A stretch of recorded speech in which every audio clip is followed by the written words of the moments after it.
See, now here's a valid question, right? If they can grow this much grass, look at it, it's thick, it's nice, it's spongy, it's good grass, it's green, and it's like this is July 31st, right? And it's like 100 degrees out here, and the trees are all doing good and everything. But if you look just 20 feet past the shade line, it's raw desert.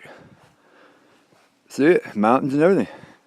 So let's get back to the valid question. If they can irrigate this piece of dirt good enough to grow this kind of grass, that they got to come out here like every other week and mow it, right? To keep the, to keep it manageable so that the people can come and visit the rest area and stuff, right?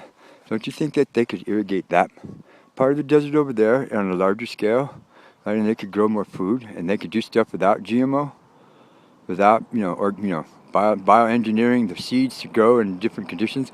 When all they got to do is just, I mean, this area, as soon as we came over the hill, right, into Hawthorn, and this whole, we've come over 3 sets of mountains now. We've come over 3 sets of mountains now, right? And each time in the valley, right, it's been flat, and there's been a dry lake bed that stretched for miles, right? Sometimes there's been water out in the center of it. Like we found one that has a salt factory, right? But my question is this. My question is valid.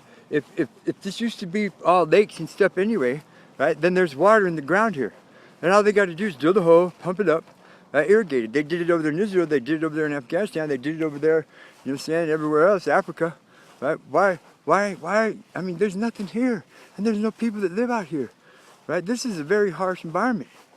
It would take some hardy motherfuckers to do this, right? But I'm pretty sure it's not that difficult in this day, in this modern age with technology and everything else, right? The stuff, but what Anonymous has been telling me, it's not that hard with permaculture.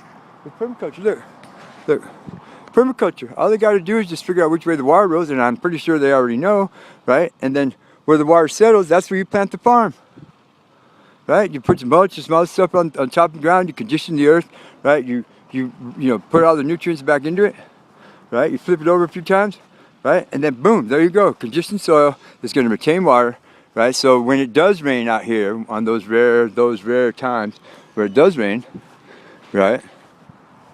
Then it's going to retain the water and the stuff's going to grow better, right? And then check it out, look. And out here in the middle of nowhere, right? It could be totally organic. It could grow by itself, wild, right? All you need is a couple of farmers, you know what I'm saying? Some people that want to come out here and work, right? And there's tons of people that will. Let me get back in sunlight, right? And there you go, look, a farm, look. A farm that stretches along the length of the light poles, and the light poles go as far as I could see, and I can see pretty far right here, because I'm wearing my glasses. But isn't that a valid question? If they can irrigate this little tiny quarter of an acre, half of an acre patch of grass to the point where you could play golf on it, right, in the middle of nowhere, why can't they do it out there on a larger scale?